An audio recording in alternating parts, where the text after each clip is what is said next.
Welcome to the International Women's Day Conference. Please give this conference a round of applause.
They traveled all the way from Congo to be here.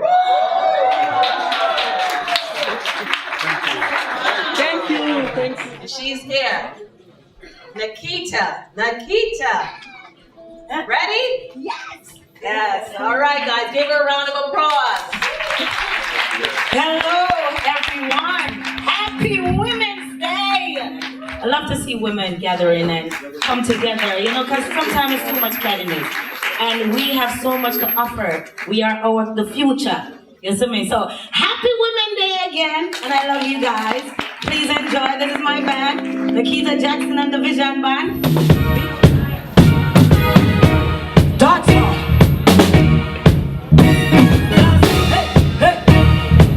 What the independence women, hey!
of Elmont. She was elected to represent the 22nd Assembly in November of 2012. Assemblywoman Solange has continued to advocate for Nassau County middle class and small businesses by fighting to lower property taxes.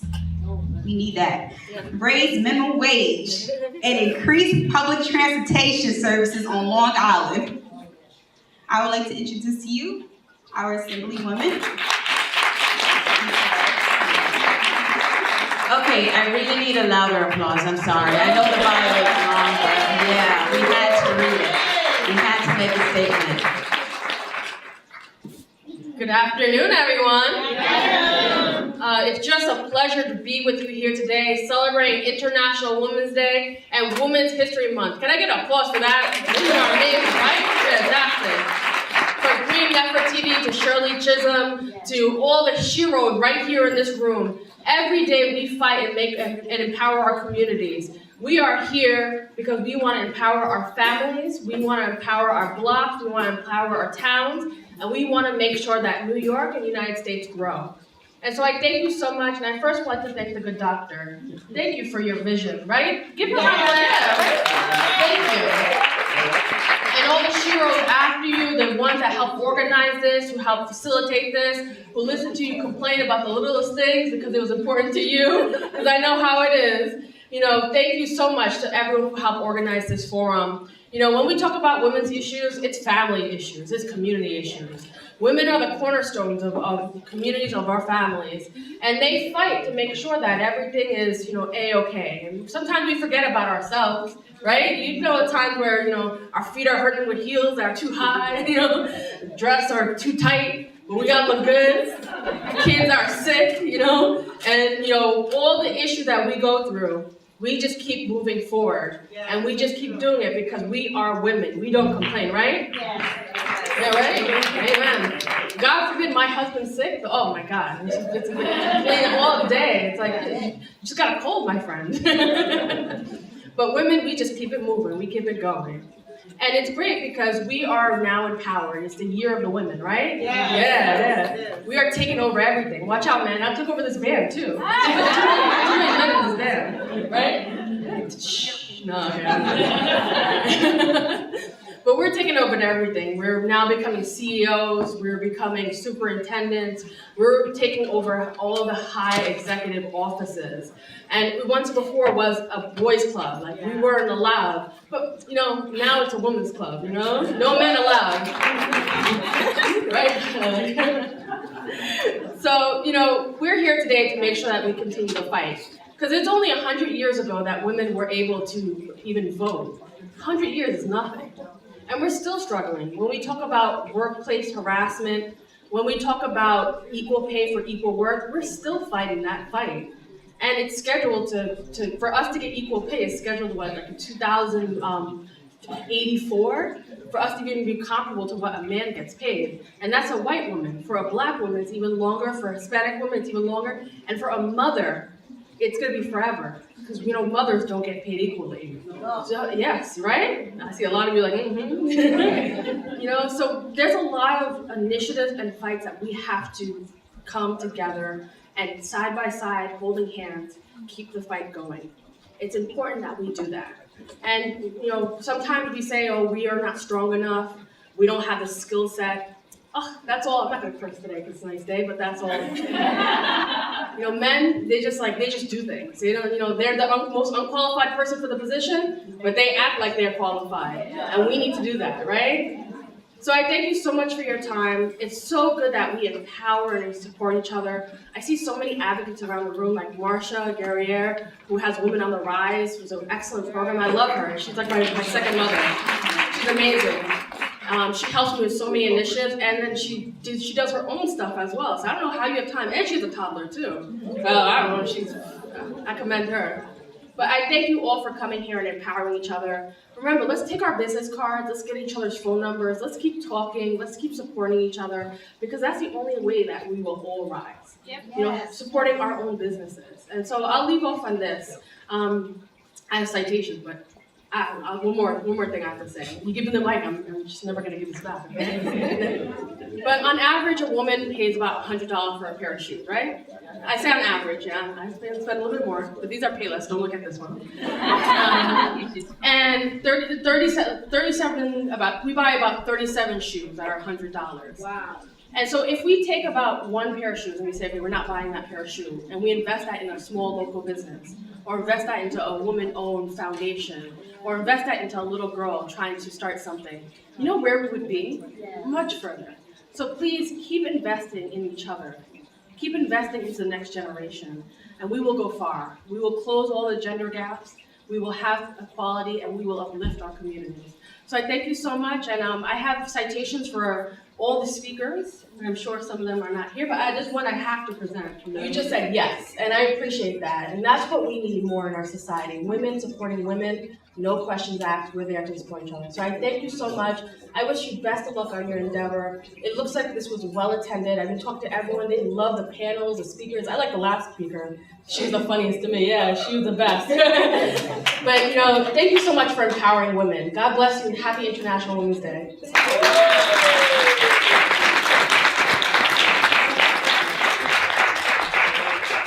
So my topic, I'm not going to be long-winded because it's been a long day, but my topic is shock is my therapy. And I came up with that topic a few weeks ago. I was at the gym working out because it's important to be healthy. Okay, guys?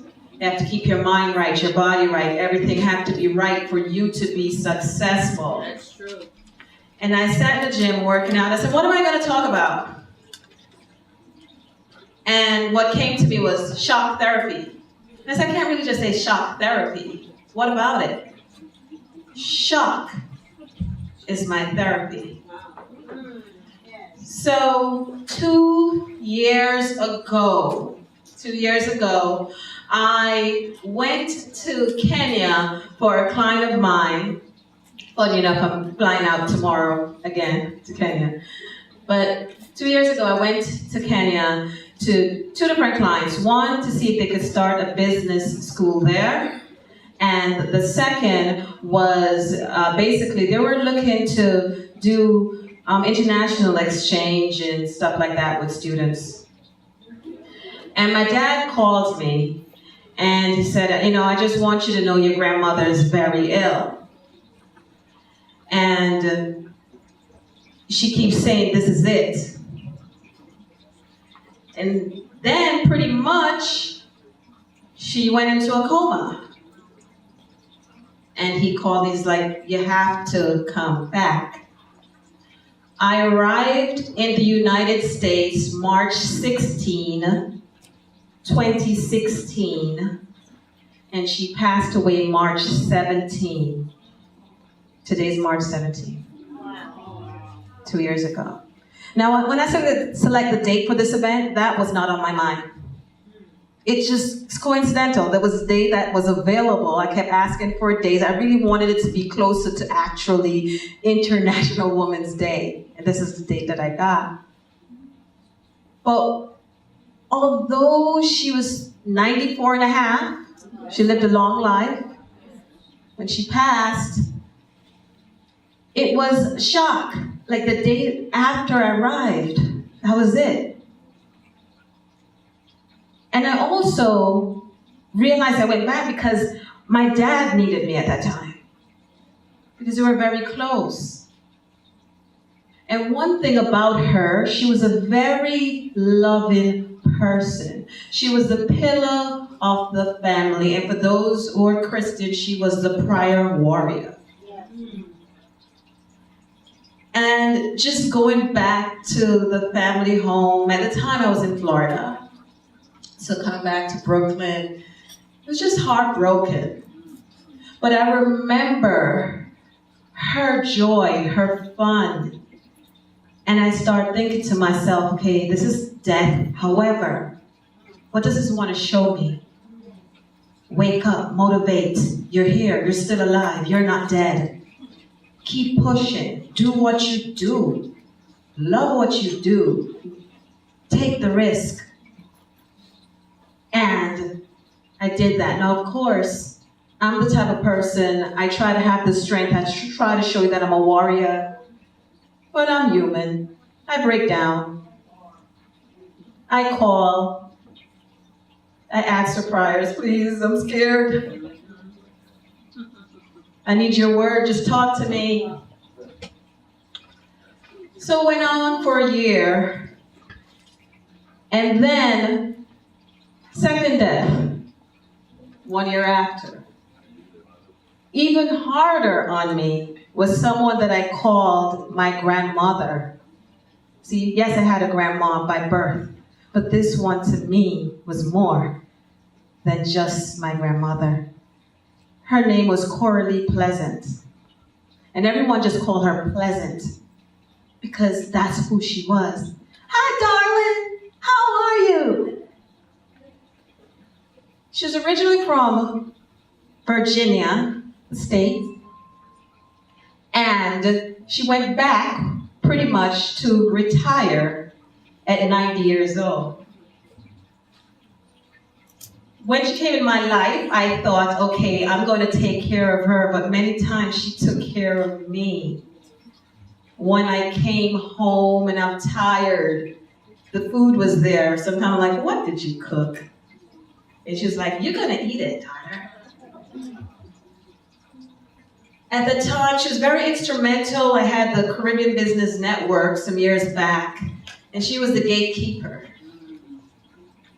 She was the person who was there. Everyone knew her. She had to show love, and oh, I miss her. But it's life, right? We live and we move on. So I could not hear from her. And the other day, actually when I was at the gym, and that's also the reason I clicked for the topic, I'm looking through the phone for someone else's number, and I realized the last message that I sent to her that she didn't respond. So Miss Pleasant, I can't hear from you. I called her Miss Pleasant as well. Grandma, but Miss Pleasant. I can't hear from you. What's going on? Nothing. So I started calling all over the place in Virginia, whatever numbers, because I told her, give me a list of numbers. If something happened, I can't hear from you, I need that list. She fought with me for some time because she's like, I ain't dying yet. But I had that list. And I got her nephew. Her nephew is 86 years old. And he says, well, Coralie ain't doing too good, daughter. Similar to how she spoke to me. And he gave me the number of the nursing home. And I called the nursing home, and they said, I said, how is she doing? They said, I said, okay, her birthday's April 15th, 2017 at the time. I'm gonna come that Saturday. She said, can you come before that? And I started crying. I said, don't say this, please. I just can't handle it at this moment, don't. She said, I'm just being honest.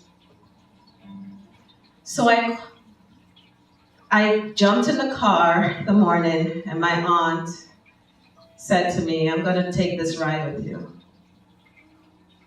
Now this aunt wasn't close to her, but she's close to me because it's my aunt, right? She jumped in the car, and I drove, and sometimes I felt like I was falling asleep at the wheels, truth. And I had to jump back. And when I got there, I said, it's Neva. And she, and they're like, whoa, she knows you're here. And I spoke to her, and I said, I didn't get married yet. Just to see the movement, and she moved. But my heart, I knew it was it, but I just couldn't take that was it. And I kissed her, and I walked out, and 15 minutes after she died, another shock to my system. What do? This was someone, any stress, anything I could call her, because her experience, her wisdom, she didn't need riches to be happy. She was so humble. And that made everyone want to be around her. And I didn't have that person anymore. But I thought about it. Neva, you gotta keep pushing. You are here, you are living. You love to travel? Travel. You love to make things happen? Make it happen. You want people to be successful? You want yourself to be successful? Do it. So while at the gym, I'm thinking about these things coming at me, and the reason why, the last shock last shock, my cousin passed away early this year of a seizure at 33 years old in her sleep. And I'm like, you're supposed to have, you're supposed to live and whatever, but someone's so young. Why? And I don't know why, but again, I just know that I have to keep pushing, stay positive. I am here, I'm alive, I'm going to live. And when I was at her funeral, a cousin read her eulogy, and one of the things that she said, do what you love and love what you do. And I sat there and said, yo, I'm gonna keep doing it. And I'm gonna say that to you. Do what you love and love what you do, because you don't know what's gonna happen tomorrow. Live your fullest life. Personally, I know this is a little sad, dreary, and talking about death. But one of the things I love to do, and I mentioned it at my last conference, I love to dance. Yeah, it doesn't look like I look a little stiff and bored, but I love to dance. That's how I get things out. I'm ignoring someone back there that has her hands up. But I say to you today, I appreciate you coming out, because this is one of the things that I love to do. I love people gathering. I love women being impactful. I love when women collaborate. I'm all about the men, yes. And I love when men support women. Do what you love what you do. These things that happened to me shocked me, but there's my therapy, made me feel better to realize I'm alive. I am going to be a dynamic global business developer. I am going to be that great speaker. I am going to be Dr. Neva. Thank you.